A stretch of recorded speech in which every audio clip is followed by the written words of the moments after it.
Bonjour et bienvenue sur Sobrecrate. Aujourd'hui, 5e épisode de la série Philosopher la paix. Aujourd'hui, nous allons parler de Montaigne et de son concept de paix, même s'il ne parle jamais réellement de la paix en elle-même. Mais alors, pourquoi le mettre au centre d'une réflexion sur la paix ? Parce que Montaigne oblige à déplacer la question. Chez lui, la paix n'est pas seulement une affaire de diplomatie, d'armée et de frontières. C'est une affaire de mœurs, de cruauté, de fanatisme, de langage, de rapport à soi et de capacité à vivre avec la différence. Quand on lit les essais, on comprend que la paix n'est pas d'abord un grand tableau idéal. C'est un climat humain fragile qui dépend de ce que l'on tolère, de ce qu'on le justifie et de ce qu'on refuse. Et cette fragilité n'est pas un défaut, c'est la vérité de la condition humaine. Montaigne ne promet pas la paix parfaite. Il détruit l'illusion que l'idée de paix viendra d'une vérité unique imposée par tous. Il nous force à regarder la paix comme un équilibre instable entre des êtres imparfaits. Il ajoute également un point décisif. La paix extérieure ne tient pas longtemps si les âmes sont en guerre. À la fin, ce sont les gestes ordinaires, parler, juger, punir, se souvenir, qui font basculer une société vers une paix. Montaigne écrit depuis un moment où la paix n'est pas un idéal abstrait, c'est une urgence. La France de la seconde moitié du XVIe siècle est déchirée par les guerres de religion. Une suite de conflits et de paix provisoires, de trêves fragiles et de retours de flammes. Dans ce paysage, la violence n'est pas seulement militaire, elle est sociale, quotidienne et parfois intime. Ce sont des guerres intérieures, et c'est précisément cela qui les rend terribles. Elles se font dans les villes, dans les familles, les voisinages, les consciences. L'ennemi n'est pas un étranger, c'est un proche. Dans ce climat, la violence prend un visage particulier. Elle se moralise. On tue au nom d'eux, on punit au nom d'eux, on s'autorise au nom d'eux. La cruauté devient légitime, le zèle devient excuse, la colère se déguise en justice. Ce n'est pas seulement une crise politique, c'est une crise de la limite. Que s'autorise-t-on à faire à un être humain quand on croit avoir raison ? Cette question traverse Montaigne, et elle explique l'importance de ses chapitres, notamment sur celui de la cruauté. Montaigne traverse cette époque comme témoin et comme acteur prudent. Il est magistrat puis maire de Bordeaux de 1581 à 1585. Et il doit gérer une ville, des tensions religieuses, des pressions de camp, des urgences concrètes, jusqu'aux crises sanitaires, aux peurs collectives, à la fatigue de sa propre ville. Il n'est pas l'homme d'une faction, et dans une époque où la guerre exige le choix total, celui qui ne choisit pas est accusé d'être un traître. Mais Montaigne le dit très clairement, la modération en temps de fureur se paie cher. Il faut accepter d'être sali, suspecté, mal lu. Dans ce contexte naît son obsession. Comment empêcher une société de se dévorer elle-même ? Comment éviter que la religion, la loi, la justice ne deviennent cet instrument de cruauté ? L'une de ses idées fortes, c'est que la guerre civile est monstrueuse. Pas seulement parce qu'elle tue, mais parce qu'elle corrompt. Elle transforme les mœurs, elle contamine les comportements, elle rend normal ce qui était autrefois impensable. Montaigne parle de la guerre civile comme d'une guerre contre nature, une guerre où un pays se blesse lui-même, où le corps politique se démembre de l'intérieur. Ce n'est pas seulement une guerre contre un ennemi, c'est une guerre dans le corps social, et donc une guerre où l'on s'arrache soi-même en morceaux. Ce qui intéresse Montaigne, ce n'est pas seulement l'événement violent, c'est la durée de la violence. Parce qu'une violence qui dure devient une habitude devient une culture devient une seconde nature. Et là, la paix devient difficile même après la fin des combats, car la paix suppose un minimum de confiance, de retenue, de civilité. Quand les gestes de cruauté deviennent routiniers, quand la suspicion devient réflexe, quand l'adversaire n'est plus un voisin mais un mal, alors la paix ne consiste plus seulement à faire taire les armes, il faut donc désapprendre la guerre. Dans les essais, ce diagnostic apparaît lorsque Montaigne décrit ces guerres intestines, où sous prétexte de guérir la cité, l'on l'infecte davantage, comme si le remède devenait poison. La paix n'est pas seulement cesser le feu, c'est aussi empêcher que la société ne devienne moralement inhabitable. Montaigne devient ici un penseur de la paix par réalisme. Il ne dit pas que la paix est belle, il dit que la guerre civile détruit tout, y compris la possibilité de redevenir humain. La paix civile, dès lors, n'est pas un luxe moral, c'est un minimum vital. De ce diagnostic sort une orientation politique, celle de la modération. Mais attention, la modération de Montaigne n'est pas une neutralité tiède qui se satisfait de l'injustice. C'est une stratégie de survie de la cité. C'est l'idée que dans un pays déchiré, chercher la victoire totale revient souvent à chercher la ruine totale. Dans une guerre de factions, l'absolu ne produit pas la pureté, il produit l'extermination. Montaigne valorise alors le compromis, l'accommodement, la conciliation, non pas parce qu'il aime l'entre-deux par confort, mais parce qu'il a vu ce que coûte la pureté quand elle devient fanatisme. Il refuse la logique du tout ou rien, cette logique qui transforme la politique en croisade et l'adversaire en monstre.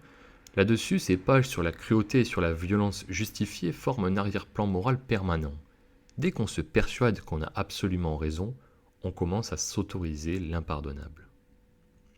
Cela se traduit aussi par une méfiance envers les nouveautés brutales, les bouleversements institutionnels menés comme des opérations chirurgicales au couteau. Montaigne observe que changer un ordre social en pleine fièvre peut aggraver la maladie. Dans son chapitre sur la coutume, il explique pourquoi une loi reçue, même imparfaite, ne se remplace pas impunément. Le tissu social est plus fragile qu'on ne croit, et l'homme réforme souvent avec passion ce qu'il ne comprend qu'à moitié. Il y a chez lui une prudence presque médicale. Une société n'est pas une machine qu'on démonte et qu'on remonte, c'est une matière vivante et le vivant se blesse facilement.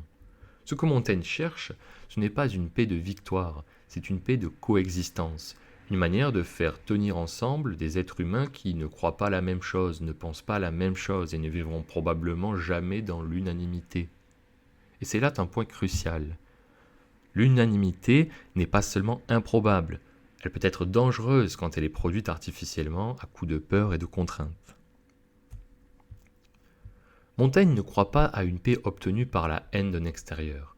On peut toujours conduire une unité factice en désignant un ennemi commun, en excitant le patriotisme, en fabriquant un dehors à détester. Mais cette paix-là est un montage facile, elle repose sur un sentiment négatif, et elle risque de revenir se retourner à l'intérieur. Une communauté qui se soude par la haine n'a pas appris la paix, elle a seulement déplacé la violence. C'est là que son détour par le nouveau monde est plus qu'un chapitre exotique. Dans Des cannibales, il utilise la différence culturelle comme un miroir, non pour idéaliser, mais pour empêcher l'Europe de se croire naturellement supérieure, et donc naturellement autorisée à écraser, punir, purifier. Autrement dit, le fanatisme ne tient pas seulement à des doctrines, il tient aussi à une assurance. Nous, nous savons, nous sommes la norme, nous sommes la civilisation. La paix véritable pour Montaigne ne peut pas reposer sur l'écrasement. Elle suppose une certaine forme de reconnaissance, reconnaître que l'autre existe, même quand il choque, même quand il nous contredit. Et cette reconnaissance ne produit pas une harmonie mystique, elle produit une possibilité de vivre ensemble sans se massacrer. Elle produit au minimum un frein à la cruauté. Mais Montaigne ne s'arrête pas à la politique. La paix pour lui a un deuxième visage, celui de la paix intérieure. Ce deuxième visage n'est pas un supplément d'âme, c'est une condition de lucidité. Une époque de guerre fabrique des esprits captifs, captifs de la peur, de la rumeur et de l'appartenance.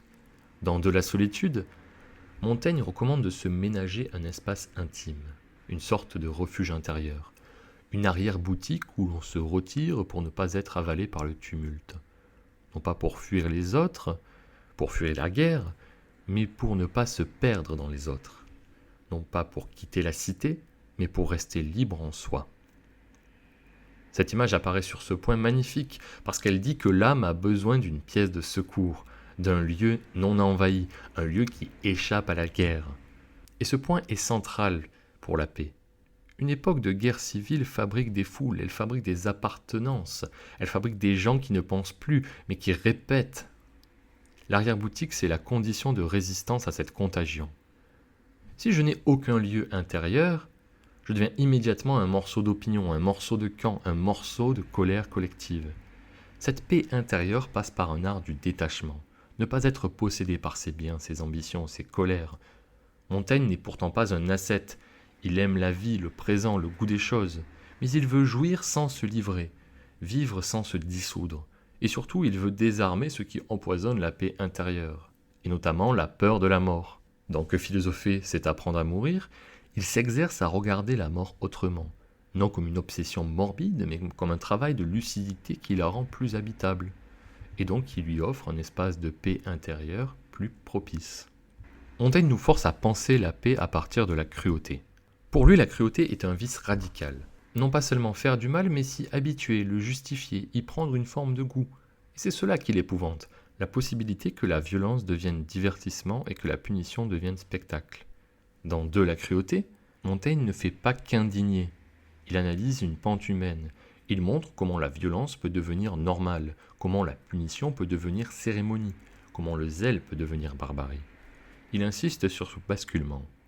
Quand on croit punir au nom du bien, on peut finir par aimer punir. Et c'est à ce moment-là, que la paix n'est plus seulement compromise. Elle est détruite à la racine, parce qu'il n'y a plus de limite intérieure. Ici, la leçon est très nette. Une société qui accepte la cruauté détruit les conditions mêmes de la paix, car la paix n'est pas seulement un arrangement politique, c'est un minimum de piété, un minimum de limite, un minimum de respect.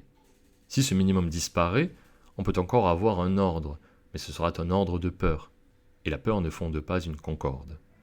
Montaigne traque donc ce qui rend la guerre possible et ce qui rend la paix impossible, et ce qu'il trouve, ce n'est pas d'abord l'intérêt, c'est la capacité humaine à se persuader qu'elle est juste quand elle est monstrueuse. Voilà le cœur noir du fanatisme, non pas seulement croire, mais croire que croire autorise tout. C'est ici que Montaigne utilise également son détour le plus célèbre avec sa comparaison avec les peuples du Nouveau Monde. Il observe que nous appelons barbares ce qui n'est pas de notre usage, et il s'en sert pour retourner le regard sur nous-mêmes. Dans Des cannibales, il ne fait pas de l'exotisme, il fait une opération critique. Il met en scène l'autre pour nous rendre visibles à nous-mêmes. Son geste n'est pas de dire que les autres sont parfaits, mais de dire « regardons-nous honnêtement ». Quand une civilisation se croit supérieure, elle se donne parfois le droit d'être impitoyable.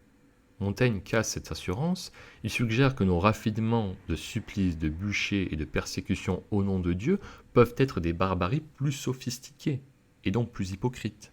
Parce que le mal n'est pas seulement dans l'horreur, il est aussi dans l'auto-justification. Pourquoi parle-t-on ici de paix ? Parce que la paix exige une forme d'humilité intellectuelle. Tant qu'un camp se croit incarnant le bien absolu, la paix devient impossible, l'autre n'est plus un adversaire, c'est une erreur à effacer. Montaigne, par le détour, par l'ironie, par la comparaison, réintroduit une chose essentielle, le doute. Non le doute stérile, mais le doute qui empêche de tuer en bonne conscience. On arrive alors à une distinction clé. Toute paix n'est pas une vraie paix. Une société peut être calme parce qu'elle est écrasée. Un royaume peut être pacifié parce que la peur a interdit la parole. Mais cette paix-là est une paix morte.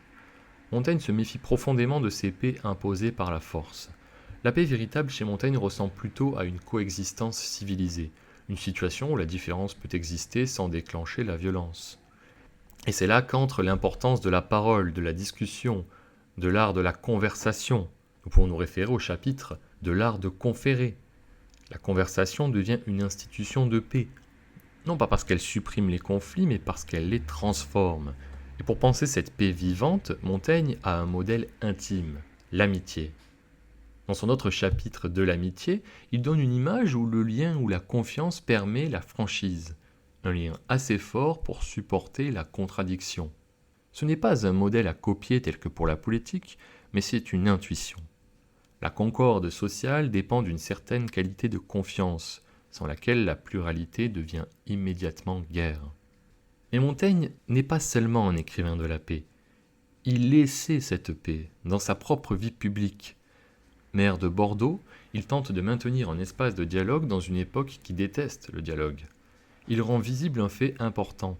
La paix n'est pas une idée, c'est un métier ingrat parce qu'il ne produit pas de scènes héroïques. Pour Montaigne, la paix n'est pas un rêve, c'est une discipline concrète. Il faut calmer les esprits, éviter l'humiliation de l'adversaire, empêcher la vengeance de devenir la loi, maintenir l'ordre sans basculer dans la brutalité. Il y a dans cette posture quelque chose de profondément non spectaculaire. La paix n'a pas l'éclat d'une conquête. Elle ressemble à la patience, à la retenue, à du travail invisible. Et dans les périodes de fièvre, ce travail invisible est précisément ce qui est accusé de faiblesse. Montaigne accepte ce coup de l'incompréhension, mais c'est aussi être fidèle à l'idée que la paix ne se construit pas en excitant les passions, mais en les refroidissant. Et parfois, Refroidir ne veut pas dire renoncer, cela veut dire empêcher que la justice devienne vengeance, que la foi devienne meurtre et que le droit devienne alibi. Mais alors que nous laisse Montaigne ? Il nous laisse une leçon à contre-courant. La paix n'est pas un état parfait, elle n'est pas un idéal qui s'impose par sa beauté, c'est un art de vivre ensemble dans l'imperfection humaine. C'est une construction fragile qui repose sur des vertus rarement héroïques. Et ces vertus, Montaigne les prend au sérieux, précisément parce qu'il a vu ce qui arrive quand elles disparaissent. Il nous oblige à distinguer la paix du simple silence. La paix véritable est une concorde, un lien social où la pluralité ne se transforme pas en massacre. Cette concorde n'est pas donnée, elle se travaille, elle s'entretient, elle s'enseigne presque, et d'où l'importance du dialogue, le dialogue avec l'autre et le dialogue avec l'ami. Mais surtout, si nous sommes en guerre avec nous-mêmes, si nos peurs gouvernent, si nos certitudes deviennent des armes, alors la cité elle-même devient un champ de bataille. Il y a chez Montaigne une idée simple et redoutable. La paix publique n'est pas seulement une affaire d'institution, elle est aussi une affaire de caractère, de style d'âme, de manière d'habiter ses idées. Montaigne rend la paix humaine, ni sacrée, ni triomphale, ni définitive. Humaine donc exigeante, humaine donc fragile, humaine donc précieuse.